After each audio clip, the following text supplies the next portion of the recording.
जय भीम, जय वंचित, जय संविधान।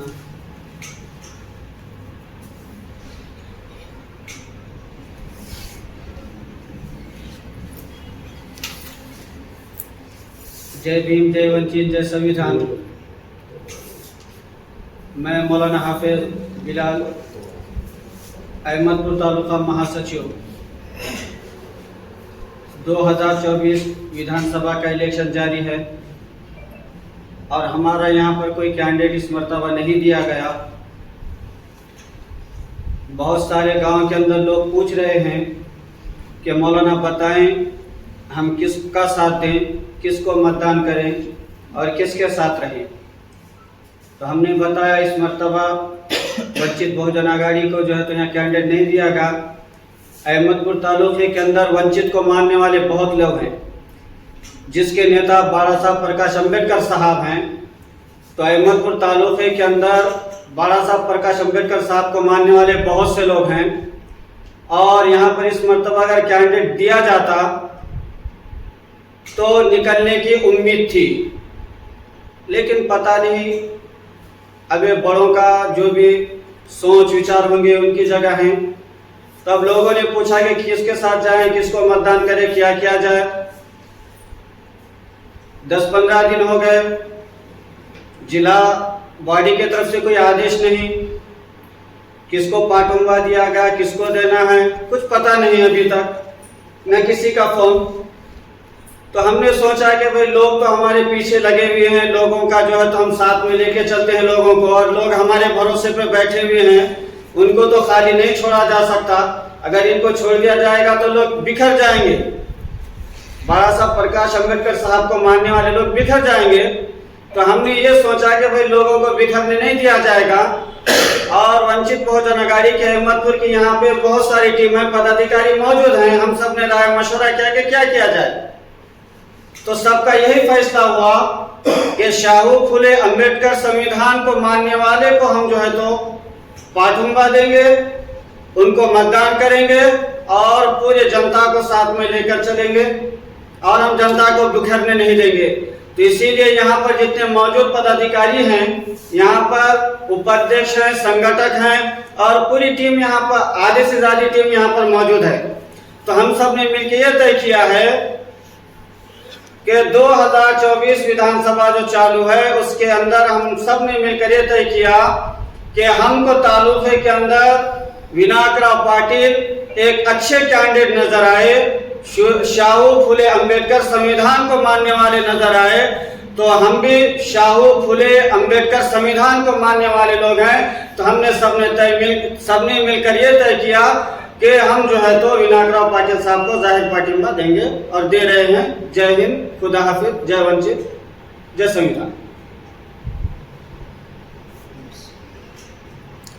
काय विचारायचं प्रश्नकारांचे? शरदचंद्रजी पवार साहेब, राष्ट्रवादी काँग्रेस पक्ष, यांच्या पक्षाच्या विचारसरणीला, याची विचारसरणी तुम्हाला सगळ्यालाच माहिती आहे. जात धर्म भेदभाव असं काही नाही. त्याच्या विचारसरणीला मान्य करून वंचितच्या सगळ्या पदाधिकारी, अमोलपूर असेल, चापूर असेल, सगळ्या पदाधिकाऱ्यांनी आपले शरद पवार साहेब, शरद पवार साहेब यांच्या पक्षाचे कॅन्डिडेट विनायकराव पाटील साहेब यांना पाठिंबा जाहीर केला आहे. आणि सगळ्याचे आभार मानतो आम्ही. तुम्ही सगळेजण आमच्यासोबत आलात. आपण सगळे मिळून काम करू, जातीभेद नष्ट करू, सगळ्याला न्याय देऊ. डॉक्टर बाबासाहेब आंबेडकरांचं विचारधारा, संविधान यांना साक्षी ठेवून आपण सगळ्यांनी काम करू, एवढं बोलतो. तुम्हाला काय प्रश्न आहे? विद्या किती नाही हे दोन असं इथं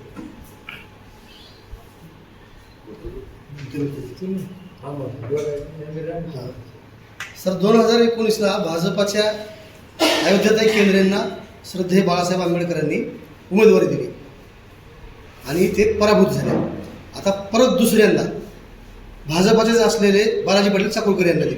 मग ह्या 5 वर्षाच्या कालावधीमध्ये तुम्ही श्रद्धेय बाळासाहेब आंबेडकरांसमोर कधी मांडलंय का की इथं असा उमेदवार देऊ नका, तालुक्यातली जनता जी आहे, वंचितमध्ये काम करणारे कार्यकर्ते पदाधिकारी आहेत, नाराज आहेत किंवा त्यांना मतदान करणार नाही, त्याच्यामुळे आपलं नुकसान होऊ शकते, अशी चर्चा झाली आणि तुम्ही डायरेक्ट उमेदवारी मागितल्या का त्यांच्याकडे?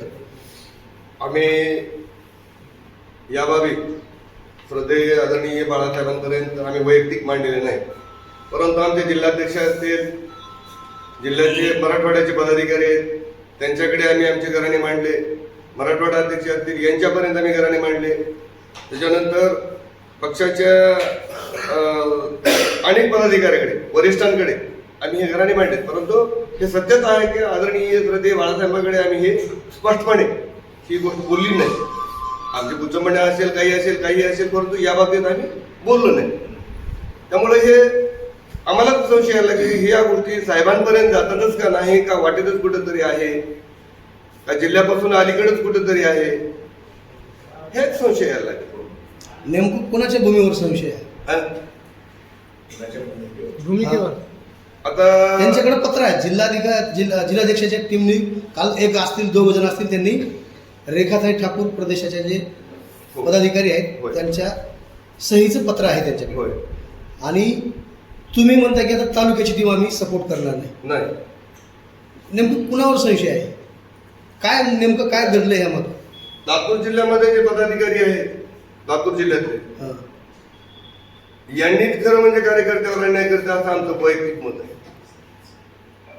कारण जिल्हाध्यक्षाला आम्ही मागच्या वेळेस सांगितलं होतं हे चाललंय काय, कारण मागे एक फोटो आपण व्हायरल झालेला पाहिला होता शेतीवाल्यांचा, हाकेदारांचा. तो फोटो व्हायरल झाल्याच्या नंतर आम्ही त्यावेळेस त्यांच्याशी चर्चा केली, आमच्या तालुका अध्यक्षांना वगैरे बोलले हे काय करता म्हणून. त्याच्यानंतर अध्यक्षांनी आमच्या डायरेक्ट रेखाताई ठाकूर यांना सुद्धा चर्चा केली, ताई हे काहीतरी वेगळं यायला लागले, काय प्रकार आहे, आणि ते बाकीच्या गोष्टी कुठेतरी स्टॉप झाल्या असतील करायचे. आणि नंतर आम्हाला हे नाही तोपर्यंत म्हणजे नवीनच आमच्या पाठीवर प्युअर आरएसएस, प्युअर भाजपमध्ये काम करणारा माणूस आयुष्याच्या त्याच्यामध्ये गेलं. प्रत्येक स्पीच काढून बघा ते सांगतात मी भाजपचा आहे, आजही आहे, उद्याही आहे, आणि मग ही उद्याच्याला फक्त मतं घेऊन आमची जाणार आहे. त्यामुळे आम्हाला हे मन मान्यच नाही. आणि मग योगायोगाने जिल्हाध्यक्ष आपला अहमदपूरमध्ये आले आणि माझ्या माहितीप्रमाणे 2-3 दिवसाखाली आपण सर्वांनी त्यांची भेट घेतली, पत्रकार परिषद घेतली. त्या पत्रकार परिषदेमध्ये फक्त जिल्हाध्यक्ष एकटे होते. अहमदपूरचे कोणते पदाधिकारी त्यामध्ये तुमच्या भेटमध्ये आम्ही पाहण्यात आलेले नाही, किंवा चाकूरचे कोणी पदाधिकारी नाही. पत्रकारांनी प्रश्न केला, तुम्ही जिल्हाध्यक्ष यांना त्यांनी एकटे दिसता, बाकीचे पदाधिकारी का नाही? मै होऊ ना म्हणायला लागले. मग जिल्हाध्यक्ष जर 6 मतदारसंघामध्ये मै होऊ तर मग आमचं काय काम आहे? तुम्हीच हो ना बाबा, आमचा विषय तो आहे. तुम्ही स्पष्टपणे वाईटमध्ये घेतलं त्यांचं की मै होऊ ना, म्हणजे तुम्हाला गरज नाही का 6 तालुका अध्यक्षाची? म्हणजे तुम्ही बाकीच्यांना म्हणजे कार्यकर्त्यांना म्हणजे वाऱ्यावर सोडता काय? त्यांच्या मताचा विचारच नाही काय की आम्हाला कुठेतरी तोही शब्द लागला. आणि नंतर सगळ्यांनी तुम्ही क्रॉस केली, ते पदाधिकारी येतील आणि उद्या तुम्हाला बाईट देतील. आणि तुमच्या समोर एका बाईटमध्ये सांगतात की मै हो, तुम्ही आहे जिल्हाध्यक्ष म्हणजे सगळंच काय? तुम्ही पत्र आणून देण्यापुरते होतो हे बी खरं आहे.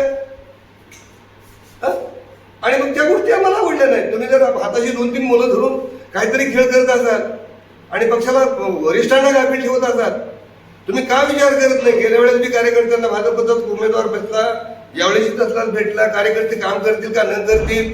बरं ठीक आहे, आमचं दुसरं म्हणणं असं आहे की पक्षाच्या पदाधिकाऱ्यांनी कुठलंही पत्र देत असताना किंवा येईतून आणणाऱ्यांनी किमान पुरोगामी विचाराचा एखादा अपक्षही धरावा, त्यांच्याकडे उमेदवारी द्यावी, त्यांच्यासोबत आम्ही जायला तयार आहोत. परंतु आम्ही भाजपच्याच पदाधिकाऱ्यांचं उद्या यायला तयार आहेत का? आमच्या पक्षामध्ये उद्या वंचितचं काम करायला तयार आहेत का? त्यांनी त्याचा लेखी खुलासा द्यावा. आजही आम्ही विनायकराव पाटलांचा पाठिंबा पाटील माफ करा म्हणून सांगून उद्या सकाळी त्यांच्यासोबत येऊ, पण त्यांनी लिखित आव्हान करावं एका वाटवर की मी उद्यापासून वंचितचा आहे म्हणून. फक्त 2 दिवस यायचं आणि मत घ्यायचं आणि बाजूला जायचं, हे आम्हाला कुठंतरी आमच्या हृदयाला, आमच्या मनाला पटत नाही. आणि म्हणून आम्ही हा शेवट जड अंतकरणाने हा निर्णय घेतला. आज आपल्याकडे पदाधिकारी मोठ्या संख्येने चाकूर तालुक्यात आले असते, परंतु आमच्याकडे एक ज्येष्ठ आमच्या वंचित बहुजन आघाडीमध्ये काम करणारे पदाधिकाऱ्यांचं निधन झालं आकस्मिकपणे, त्यामुळे सगळे आम्ही तिथं गुंतून होतो. आपला आग्रहाखातर आम्ही आज आलो. वंचित बहुजन आघाडीच्या जिल्ह्याच्या कार्यकारिणीचा एकीकडे ओढा Yes. आणि तालुक्याच्या कार्यकारिणीचा एकीकडे ओढा. होय तुमच्यामध्ये होय. असा हा रौंदळा लागल्यामुळं आपल्या पक्षाचं कुठेतरी खच्चीकरण झाले असं वाटत नाही का? कारण श्रद्धेय बाळासाहेब आंबेडकरांनी खूप मेहनतीने 18 पगड जातींना एकत्र आणून तुम्हाला एक याच्यामध्ये बांधण्याचं काम केलं. याचा विचार तुम्ही कधी करत नाही का? नाही प्रश्नच नाही. आम्ही श्रद्धेय बाळासाहेबांकडे पाहिलं म्हणजे आमच्या काळजात तर पाणी होतं. आज त्यांची प्रकृती ठीक नसतानाही अगदी 24 तास ते काम करतात. त्यांचे आपण फोटो पाहिले, त्यांची मेहनत करण्याची हे जर पाहिली तर आपल्या काळजात तर पाणी होईल. आपल्याला सुद्धा सर्दी ताप झालं तर बाहेर निघत नाही. बायपास होऊन आज 8 दिवस झाले साहेब बाहेर आहे. याचा आम्हाला सार्थ अभिमान आहे. आणि साहेबांसाठी आम्ही म्हणजे किती जरी अर्पण केलं तरी फार कमी आहे. परंतु हे जे पाठीमागे कुठेतरी काहीतरी घडायला लागलंय साहेबांच्या परस्पर, साहेबांच्या अलीकडल्याच बाजूला हे जे कुठे कुठे पाणी मारायला लागलंय यावर आमचा स्पष्ट संशय आहे. चाकूर आणि अहमदपूर तालुक्याच्या कार्यकारिणीने महाविकास आघाडीच्या उमेदवाराला पाठिंबा दिल्याबद्दल किती मताधिक्य वाढू शकेल विनायकराव पाटलांचं? सगळ्यांना माहित आहे. अहो आयोध्याताई केंद्रेने प्रचार बंद केला आणि घरी बसल्या तरी 22,000च्या पुढे मतदान त्यांना मिळालं होतं. काल लोकसभेचा उमेदवार तिकीट घेऊन झाला तरी त्याला बेपत्ता मला प्रचार करायचा नाही, उमेदवार मला काही लढवायचे नाही म्हणत होता. सगळ्यांनी पाहिले आपण, तरी त्याच्याकडे डोळे झाकून लोकांनी मतदान दिलेलं. आयोध्याताई केंद्रेने प्रचार यंत्रणा बंद केली आपल्याला माहित आहे. तरी म्हणजे त्यांना म्हणजे 22,000-22,500 मतदान पडते. बाळासाहेब आंबेडकरांना मानणारा फार मोठा ग्रुप आहे. ठीक आहे सर, ओके. वंचितची ताकद फार मोठी आहे यांच्याकडे. परंतु हे जे चालू आहे ते चुकीचं आहे. उद्याच्या नंतर तुमच्यावर वरिष्ठाचा फोन आला यस आणि तुम्हाला जर सांगितलं की आपल्याला आणखीन बालाजी पाटील चाकूरकर यांच्यासोबत राहायचे म्हणून, त्यावेळेस तुम्ही कसं करता? नाही आम्ही उद्याच्याला आम्ही स्तब्ध त्या बालाजी पाटील चाकूरकरांच्या पाठीमागे जा म्हणून कुणाचा जरी फोन आला आणि काही जरी झालं, सध्या बाळासाहेब आम्ही साहेबांपर्यंत हा विषय जाऊ शकत नाही. साहेबांना यांचं रेकॉर्ड कदाचित माहीत नसेल, आम्हाला पाठ आहे. आम्ही ज्या एकाच घरातले आहोत, एकाच गावातले आहोत, आम्हाला पाठ आहे. तुमची चळवळ कोणत्या दिशेने आहे? मग आमची चळवळ का त्याच्या धावणीला बांधू का? मी आतापर्यंत केलेलं करे आणि म्हणणारही नाही साहेब आम्हाला. दोन्ही कार्यकारिणीला का डावलण्यात येते? तालुक्याच्या चाकूरच्या आणि अहमदपूरच्या कार्यकर्त्याला का डावलण्यात आले? दिल्ली जिल्हाध्यक्षाला पत्र आणणाऱ्यांना थोडाफार संशय असेल की असं होऊ शकते, असं झालं असेल म्हणून. झालं असेल. काय नेमकं काय ते? नाही आम्ही कुणाचं स्पष्ट चार भिंतीच्या कुठं आडमध्ये काही बैठक झाली होती का? गोपनीय काही माहिती आहे का ते सांगा. नाकारता येत नाही. तसा पुरावा आहे का तुमच्याकडे? आपल्याकडे काही आम्ही स्पष्टपणे तुम्हाला आज म्हणजे त्याबद्दल काही पुरावे आज देणार नाही. हा. परंतु जर प्रसंग आला, हा. जर प्रसंग झाला माझ्यावर या कालच्या पत्रानं किंवा कशावर, आणि तुम्ही हे असे बाजूला कुठं चाललात म्हणायला लागले, तर त्या प्रसंगाला मात्र निश्चितच तुम्हाला पुरावा सादर करण्याची ताकद रंगनाथ वाघमारेकडे आहे. त्याचा अगदी चांगल्या प्रकारे पुरावे आमच्याकडे आहे. त्या पत्रावरती रेखाताई ठाकूर यांची सही आहे. होय. त्यांनी स्वतः केलेली आहे का? आणि आत्ताच्या कालावधीमध्ये निवडणुकीच्या कालावधीत केलेली आहे का मागे कधी निवडून ठेवली आहे, अशी काही शंका आहे का? नाही, त्याबद्दल आपल्याला शंका वगैरे काय नाही. रेखाताई ठाकूर यांच्याबद्दल आपल्याला काही म्हणणं नाही. तसं जर असतं, तुमची त्यांच्यावर शंका जर नसती, तर त्यांच्या सोशल मीडियाच्या प्लॅटफॉर्मवर अर्थात फेसबुक पेजवरती किंवा श्रद्धेय बाळासाहेब आंबेडकरांच्या वंचित बहुजन आघाडीचं पेज असेल फेसबुकचे, त्यांच्यावरती आलं असतं. पण तसं कुठेही दिसत नाही. मग हे तुमच्या फक्त उमेदवारालाच पाठिंबा दिले तेवढंच पत्र त्यांच्याकडे आहे. याच्या मागचं गमक काय? तुम्हाला का शंका काय कशी काय येत नाही? पाठिंबा दिला हे मान्य करता तुम्ही, पण तुम्हाला शंका काय येत नाही त्याच्यावर? नाही आम्हाला शंका आहे ना. मग ते शंका का सांगत नाही? हे असं झालं म्हणून असं होऊ शकत नाही. आम्ही त्याबद्दल नाही मी सांगतो तुम्हाला, त्यामध्ये पत्राचं गडबंगाल काय असेल हे आज आम्ही तुम्हाला काही सांगणार नाही. ठीक आहे, ओके. निश्चित योग्य वेळी तुम्हाला तो निर्णय निश्चितच सांगेल. विनायकराव पाटलांचा विजय असो. विनायकराव पाटलांचा विजय असो.